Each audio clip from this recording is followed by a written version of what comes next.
रेजा पहलवी ने भारत ईरान दोस्ती पर दिया जोर। गाजा में शांति के लिए ट्रंप ने बनाई नई रणनीति। एपस्टीन केस में फाइल रिलीज पर कानूनी रोक।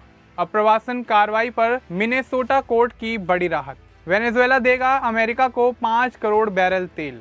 नमस्कार, आप देख रहे हैं द न्यूज़ 15 और मैं हूं आपके साथ मनीष कुमार सैनी। वक्त तो चला है दुनिया की 5 बड़ी खबरों पर नजर घुमाने का। सबसे पहले बात कर लेते हैं ईरान की।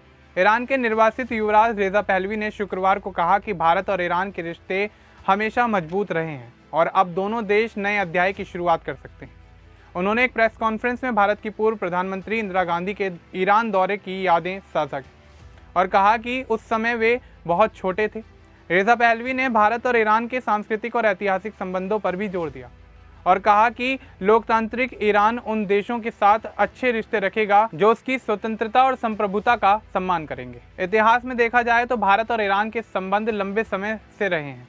ब्रिटिश काल में दोनों देश भौगोलिक रूप से जुड़े हुए थे। आज़ादी और बंटवारे के बाद यह संबंध कमजोर हुआ और शाह के शासन में ईरान का झुकाव पाकिस्तान की तरफ ज़्यादा था। 1965 और 1971 की लड़ाई में ईरान ने पाकिस्तान का समर्थन किया और आर्थिक मदद भी दी, लेकिन भारत और ईरान ने रिश्ते सुधारने की कोशिश जारी रखी। 1969 और 1973 में शाह और इंदिरा गांधी के दौरों ने दोनों देशों के संबंधों को मजबूत किया। भारत के परमाणु परीक्षण के बाद 1974 में भी शाह ने भारत का दौरा किया। इसके बाद भारत ने ईरान से तेल आयात बढ़ाया और व्यापारिक संबंध सुधारे। शाह के बाद इस्लामिक गणराज्य ईरान के साथ भी भारत के रिश्ते बेहतर बने रहे। रेजा पहलवी के बयान से लगता है कि वे भारत ईरान संबंधों को आगे बढ़ाने पर जोर दे रहे हैं और अपने राजनीतिक दृष्टिकोण के जरिए भविष्य में नए अवसर बनाने की कोशिश कर रहे हैं। अब रुक करते हैं अगली खबर का, जो कि अमेरिका से संबंधित है। अमेरिकी राष्ट्रपति डोनाल्ड ट्रंप ने गाजा में शांति और संघर्ष विराम के लिए 20 बिंदुओं वाला एक प्रस्ताव पेश किया था। इसे लागू करने के लिए उन्होंने बोर्ड ऑफ पीस बनाया, जिसमें ब्रिटेन के पूर्व प्रधानमंत्री टोनी ब्लेयर और अपने दामाद जेरेड कुशनर को शामिल किया गया। बोर्ड के अन्य सदस्य अमेरिकी विदेश मंत्री मार्को रूबियो, ट्रंप के पश्चिम एशिया विशेष दूत Steve Witkoff, Apollo global management के सीईओ मार्क रोवेन, वर्ल्ड बैंक के अध्यक्ष अजय बांगा और अमेरिका के उप राष्ट्रीय सुरक्षा सलाहकार रॉबर्ट गैब्रियल हैं। ट्रंप खुद इस बोर्ड के अध्यक्ष होंगे। बोर्ड का काम गाजा में स्थिरता लाना, दीर्घकालिक विकास योजना बनाना, प्रशासन क्षमता मजबूत करना, क्षेत्रीय संबंध सुधारना, निवेश और वित्त पोषण जुटाना है। इसके अलावा एक 15 सदस्यीय फिलिस्तीनी टेक्नोक्रेटिक समिति national committee for the administration भी बनाई गई है, जो गाजा के प्रशासन का काम संभालेगी। इस समिति के अध्यक्ष फिलिस्तीनी अथॉरिटी के पूर्व डिप्टी पीएम अली होंगे। अमेरिका ने गाजा में अंतर्राष्ट्रीय स्थिरता बल तैनात करने की योजना भी बनाई है, जो फिलिस्तीनी पुलिस को प्रशिक्षित करेगा और इसके नेता मेजर जनरल जैस्पर जेफर होंगे। ट्रंप की शांति योजना के पहले चरण में गाजा में संघर्ष विराम हुआ। दूसरे चरण में गाजा का पुनर्निर्माण और हमार का निरस्त्रीकरण किया जाएगा। फिलहाल गाजा का भविष्य अभी भी अनिश्चित है। अब रुक कर लेते हैं अगली खबर का, जो कि अमेरिका से संबंधित है। अमेरिका में कुख्यात जेफरी एपस्टीन ट्रैफिकिंग मामले से जुड़ी फाइलों को सार्वजनिक करने को लेकर एक बड़ा कानूनी घटनाक्रम सामने आया है।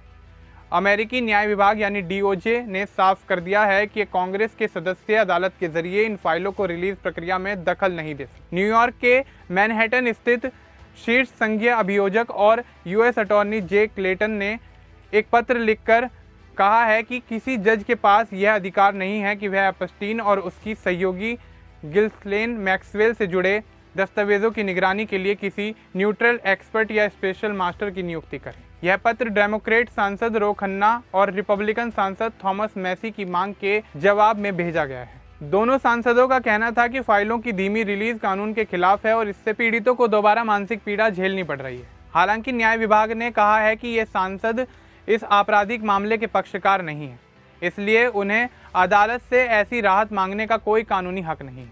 न्याय विभाग के मुताबिक अब तक करीब 12,000 दस्तावेज जारी किए जा चुके हैं, जबकि कुल फाइलें 20 लाख से ज्यादा हैं। प्रक्रिया इसलिए धीमी है क्योंकि पीड़ितों की पहचान और संवेदनशील जानकारी की सुरक्षा जरूरी है। गौरतलब है कि एपस्टीन की 2019 में जेल में मौत हो गई थी, जबकि गिस्लेन मैक्सवेल को 2021 में 20 साल की सजा सुनाई गई थी। अब रुक कर लेते हैं अगली खबर का, जो कि अमेरिका के मिनेसोटा से संबंधित है। अमेरिका के मिनेसोटा राज्य की एक अदालत ने शांतिपूर्ण प्रदर्शनकारियों के पक्ष में अहम फैसला सुनाया है। डिस्ट्रिक्ट जज केट मेंडेज ने आदेश दिया है कि जो लोग शांतिपूर्ण प्रदर्शन कर रहे हैं उन्हें संघीय प्रवासन अधिकारी ना तो हिरासत में ले सकते हैं और ना ही उनके खिलाफ टीयर गैस का इस्तेमाल कर सकते हैं। यह आदेश दिसंबर में मिनेसोटा के 6 सामाजिक कार्यकर्ताओं द्वारा दायर की गई याचिका पर दिया गया है। दरअसल ट्रंप प्रशासन के दौरान अवैध अप्रवासियों के खिलाफ सख्त कार्रवाई की जा रही है और उन्हें पकड़कर देश से बाहर भेजने का अभियान चल रहा है। मिनियापोलिस और सेंट पॉल इलाकों में भी दिसंबर की शुरुआत से अप्रवासन विभाग ने ऐसे अभियान तेज कर दिए थे। इसके विरोध में स्थानीय लोग और सामाजिक संगठन सड़कों पर उतर आए। अमेरिकी civil liberties union of Minnesota का कहना है कि अप्रवासन अधिकारी लोगों के संवैधानिक अधिकारों का उल्लंघन कर रहे हैं। वहीं सरकार की ओर से वकीलों ने अप्रवासन विभाग और बॉर्डर पेट्रोल अधिकारियों का बचाव करते हुए कहा है कि वे कानून के दायरे में रहकर ही काम कर रहे हैं। इस पूरे मामले पर मिनेसोटा के डेमोक्रेट गवर्नर टिम वाल्ज और मिनियापोलिस के मेयर जैकब फ्रे ने भी कड़ा विरोध जताया है। हाल ही में अप्रवासन एजेंटों द्वारा रेनी निकोल गुड नाम की महिला की गोली मारकर हत्या के बाद इलाके में गुस्सा और शोक का माहौल है। अब अदालत में इस कार्रवाई को निलंबित करने की मांग वाली याचिका पर भी जल्द सुनवाई हो सकती है। इसके बाद रुख कर लेते हैं अगली खबर का, जो कि अमेरिकी राष्ट्रपति डोनाल्ड ट्रंप से संबंधित है। अमेरिकी राष्ट्रपति डोनाल्ड ट्रंप ने शुक्रवार को एक बड़ा बयान देते हुए कहा है कि वेनेजुएला ने अमेरिका को 5 करोड़ बैरल कच्चा तेल देने की पेशकश की है, जिसकी कीमत करीब 52 अरब अमेरिकी डॉलर बताई जा रही है। ट्रंप ने कहा है कि उन्होंने इस प्रस्ताव को स्वीकार कर लिया है। यह बयान उन्होंने सदर्न बुलेवार्ड का नाम बदलकर डोनाल्ड जे ट्रंप बुलेवार्ड रखे जाने के मौके पर दिया। ट्रंप के अनुसार वेनेजुएला की नई अंतरिम सरकार के साथ बातचीत चल रही है। उन्होंने बताया कि वेनेजुएला के अधिकारियों ने कहा है कि उनके पास 5 करोड़ बैरल तेल है, जिसे तुरंत रिफाइन करना जरूरी है क्योंकि उनके पास इसे रखने की जगह नहीं है। इस पर ट्रंप ने कहा कि अमेरिका यह तेल ले लेगा, जिसकी कीमत करीब 5.2 अरब डॉलर है। ट्रंप ने यह भी कहा है कि पूर्व राष्ट्रपति निकोलस मादुरो की गिरफ्तारी के बाद बनी अंतरिम सरकार के साथ अमेरिका के रिश्ते काफ़ी अच्छे हैं और इससे हालात पर दबाव कम हुआ है। मादुरो की गिरफ्तारी के बाद ट्रंप पहले ही साफ कर चुके थे कि अमेरिका वेनेजुएला के संचालन में भूमिका निभाएगा और तेल सहित अन्य संसाधनों तक पहुंच जाता है। एक रिपोर्ट के मुताबिक अमेरिका ने वेनेजुएला से 500 मिलियन डॉलर का पहला तेल पहले ही खरीद लिया है और इससे मिली रकम अमेरिकी सरकार के नियंत्रित खातों में जमा है, जिनमें से एक मुख्य खाता कतर में है। CNN के अनुसार वेनेजुएला के पास दुनिया का सबसे बड़ा तेल भंडार है। ट्रंप ने यह भी कहा है कि वेनेजुएला के खराब तेल ढांचों को सुधारने के लिए अमेरिकी तेल कंपनियों से अरबों डॉलर का निवेश कराया जाएगा। इस बुलेटिन में फिलहाल इतना ही। बाकी देश और दुनिया से जुड़ी तमाम बड़ी अपडेट्स के लिए हमारे चैनल को सब्सक्राइब करना ना भूलें। धन्यवाद।